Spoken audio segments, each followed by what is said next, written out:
télévisées. Au sommaire d'aujourd'hui, Lito sort du silence. Le créateur de contenu affirme être victime d'un véritable harcèlement en ligne après une vague de trolls et de messages haineux. Que se passe-t-il réellement? On fera le point dans quelques instants.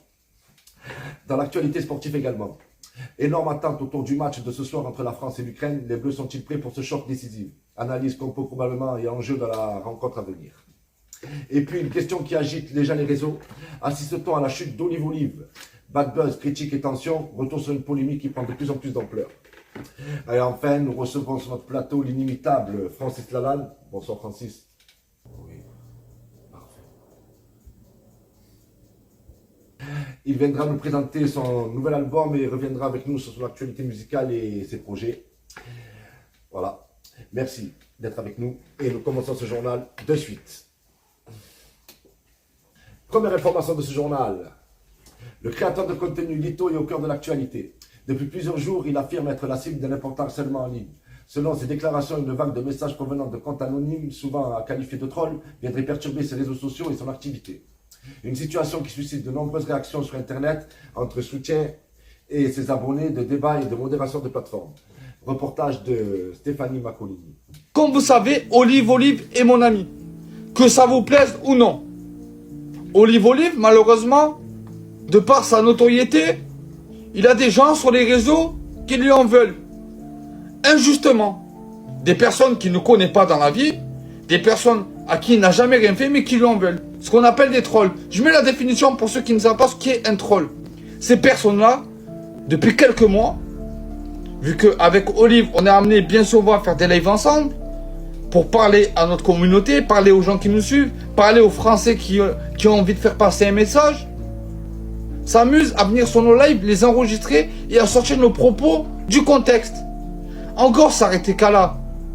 J'aurais pas pris le temps de faire une vidéo aujourd'hui. Si je fais cette vidéo, c'est que ça ne s'arrête pas là. Il s'amuse à faire des photos, montage de nous, que ce soit moi, Olive ou Lolo la provoque. Il s'amuse à s'en prendre à la femme d'Olive, à la fille d'Olive, à nous critiquer, qu'est-ce qu'elle leur trouve, nanani, nanana, nous traiter de chômeurs, nous traiter de je sais pas quoi, parce que ça les dérange qu'on ait un discours. Mais bande de fatigués, remettez-vous en question. Ça fait plus de 2 semaines tous les jours sur mon live. Et je vous vois parce que je vous connais. Je vous dis les gars, montez, venez expliquer pourquoi vous nous emboulez, pourquoi vous faites ci. Venez nous dire ce que vous nous reprochez. Personne qui a les couilles. Par contre, pour faire des montages, pour insulter, pour diffamer, pour sortir leur contexte, là il y a du monde. Hein. Là ça en a dans le caleçon. Là je vous ai mis sur la photo que vous avez vue juste avant. C'est les pires ceux-là. C'est les pires. C'est des gens qui n'ont pas de race. Oui, bonjour, ici en direct. La situation autour de Lito continue de faire réagir sur les réseaux sociaux. Depuis plusieurs jours, Lito affirme être victime de trolls organisés qui cherchent à le nuire en ligne. Alors expliquez-nous ce que c'est un troll. On vous écoute. Alors, ce que c'est des trolls. Alors, des trolls, c'est sur Internet. Le terme troll désigne une personne qui publie volontairement des messages provocateurs, agressifs ou moqueurs dans le but de créer des conflits ou de faire réagir les autres utilisateurs. Les trolls cherchent souvent à attirer l'attention, provoquer des disputes ou semer la confusion sur les réseaux sociaux, les forums ou dans les commentaires en ligne. Certains utilisent des faux comptes anonymes, tandis que d'autres agissent ouvertement sous leur véritable identité. Les spécialistes conseillent généralement de ne pas répondre aux provocations afin d'alimenter davantage de tensions. Mais dans le cas de Lito, il y a un gros problème. Parce que selon de nombreux observateurs, il ne s'agit pas forcément de faux comptes ou de simples provocateurs. Une partie des messages viendraient en réalité de vraies personnes exprimant leur mécontentement ou leur critique après certaines déclarations récentes. Certaines confusions entre cyberharcèlement et critique publique alimentent désormais le débat sur les réseaux. Certains soutiennent Lito tandis que d'autres estiment qu'il interprète toute opposition comme une attaque coordonnée. Pour l'instant, les échanges restent très tendus et la polémique continue de prendre de l'ampleur sur Internet. Après, je peux vous dire qu'il y a des gens qui essayent de monter sur leur live et tout, ils les bloquent. Il y a des gens qui montent pour leur reprocher des choses, ils les insultent, ils les montent. Donc, je comprends pourquoi les gens leur en veulent. Voilà, quoi. Ben, merci. Au revoir. Ben, merci. Deuxième information de ce journal. Oui, ce soir, la France affronte l'Ukraine pour un match amical. Et paraît-il que sur Paris, il y aurait des échauffourées déjà, ça commence un peu à chauffer. Notre reporter sur place, Stéphane Paganolo. Oui, bonsoir, nous sommes en direct, directement devant le stade de France, où le match de ce soir devrait être annulé, car c'est l'émeute actuellement, comme vous pouvez le constater, les images en direct. Ils sont en train de mettre le feu, ils sont en train de tout casser. Derrière moi, vous pouvez le voir. Le gouvernement n'est pas content de ce qui est en train de se passer actuellement, donc ils pensent qu'ils vont annuler le match. Si le match est annulé ce soir, la France-Ukraine, je pense qu'il va y avoir des échauffourées de partout dans la France. Donc on ne sait pas où on est, mais je vous tiens au courant des événements et de l'actualité. Car il se trouve que derrière moi, l'Elysée, il y a des voitures brûlées par rapport à ce match. Les citoyens n'acceptent pas le match France contre l'Ukraine. Donc on ne sait pas et on verra par la suite si ce soir le match est annulé ou pas. Merci, je vous laisse. Ben merci. Troisième info de la journée, très importante pour notre journal des Disjonctés. Sur les réseaux sociaux, Olive traverse actuellement une période compliquée.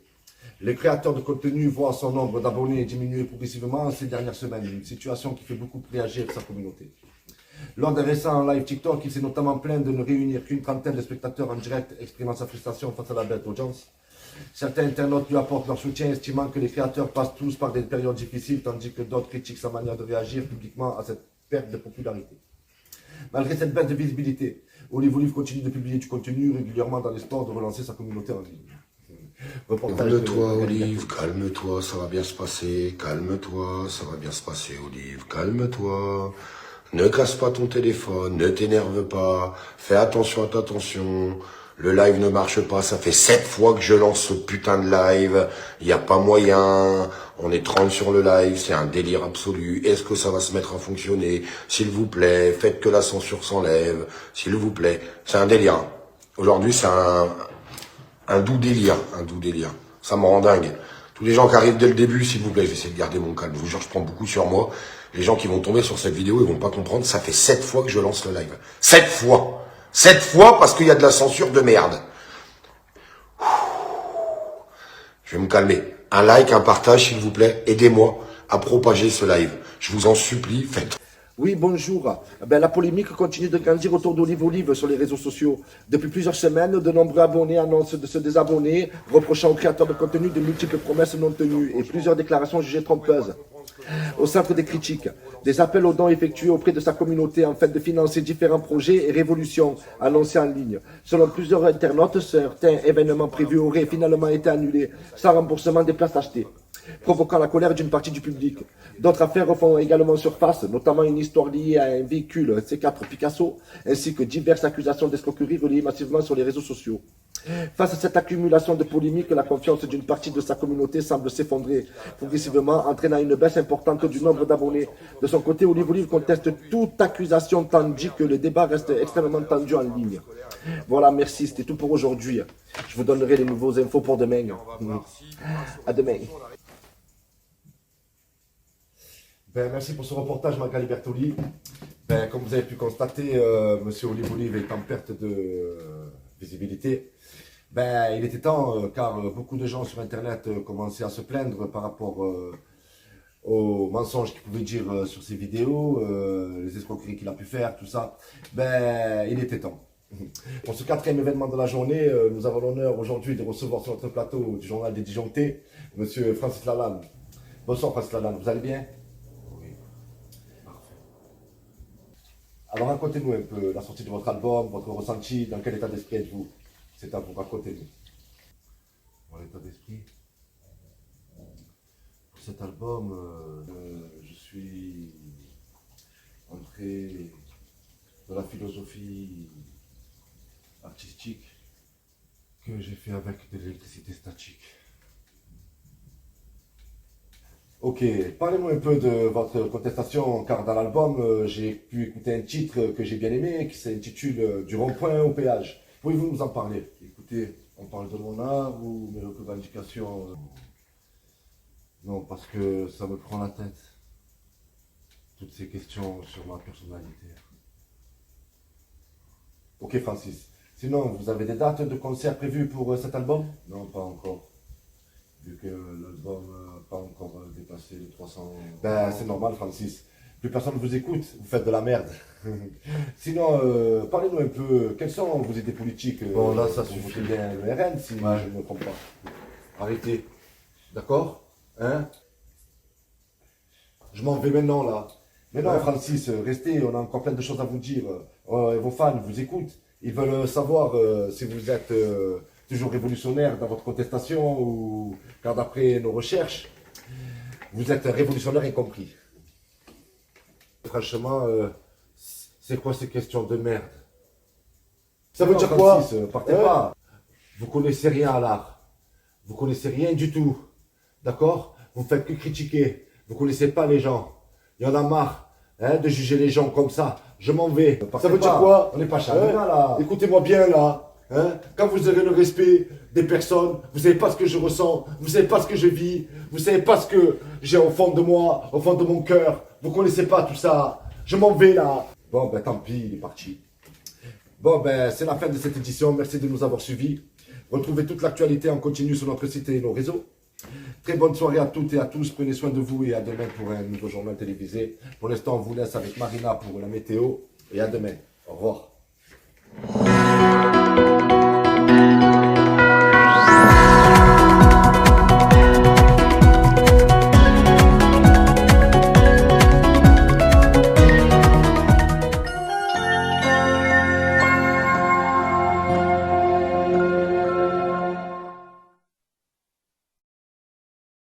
Bonjour, Marina pour votre météo quotidienne de la journée. Alors, oui, je sais, je me suis fait blonde parce que le soleil réapparaît, le soleil rayonne. Alors, je me suis fait blonde. La chaleur, chaleur. Alors, qu'avons-nous sur notre carte de France nationale? Alors, le soleil arrive à grands pas. Alors, vers le nord, vers le nord, il fait toujours froid, ne vous inquiétez pas. Si vous voulez du frais pour les vacances, vous pouvez monter dans le nord. De toute façon, on le voit, ils n'ont jamais de soleil, ils sont toujours blancs. Quand on les voit dans le sud, quand ils vont à la plage, ils courent d'entrer dans l'eau, mais ils sont tout blancs, on dirait des boules de neige. Ensuite, alors vers Bordeaux, il fera très chaud. Les chaleurs, les températures augmenteront en fin de journée. Oui, pour ceux qui veulent aller en vacances. Alors à Marseille, alors là, Marseille c'est bouillant.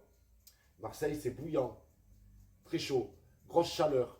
Oui, oui, oui. Alors, moi, ce que je peux vous proposer, pour ceux qui n'ont pas beaucoup d'argent, parce qu'il y a beaucoup de gens qui n'arrivent plus à se promener dans toute la France avec le président que nous avons actuellement, on n'a plus beaucoup d'argent.